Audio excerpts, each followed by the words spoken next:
Here is Colonel Doug Macgregor, a former senior advisor to the Secretary of Defense. Thank you for joining us. Why do you think Putin is doing this? What is his end game? Well, Vladimir Putin is carrying through on something that he's been warning us about, at least for the last 15 years, which is that he will not tolerate U.S. forces or their missiles on his borders, much as we would not tolerate Russian troops and missiles in Cuba. And we ignored him, and he finally acted. He was not going to allow Ukraine under any circumstances to join NATO. And what's happened now is that the battle in eastern Ukraine is really almost over. All the Ukrainian troops there have been largely surrounded and cut off. You have a concentration down in the southeast of 30 to 40,000 of them.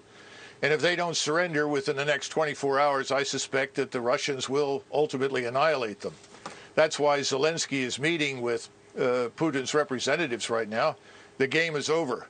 And he's going to have to negotiate the best deal he can get. And we've already told him, the President of the United States has, that if he opts for neutrality for Ukraine, we'll back him. And I think that Vladimir Putin will do that for Western Ukraine. That is the Ukraine beyond the Dnieper River. But behind it in the east, where he is now, I'm not sure what he has planned there, whether he forms another republic, annexes it into Russia, because historically it has been Russian. But the territory west of Ukraine is not. He knows that, and he's happy to live with that as a neutral state. I am not a military expert. I'm not even an expert on geography. But if he takes Ukraine and Ukraine abuts Poland, then he's going to have a NATO country abutting him. So if that's what he doesn't want, then isn't he going to just have to keep going until he runs out of NATO countries? I guess I should say it again. He has no interest in crossing the Dnieper and heading west to the Polish border.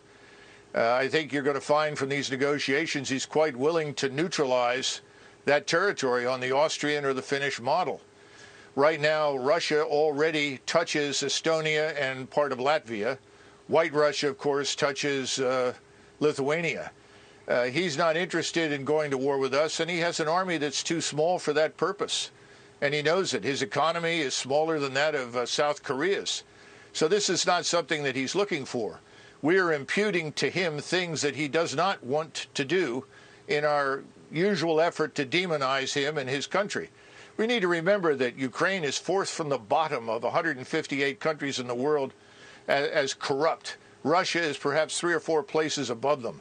This is not the liberal democracy, the shining example that everyone says it is. Far from it. Mr. Zelensky has jailed journalists and his political opposition.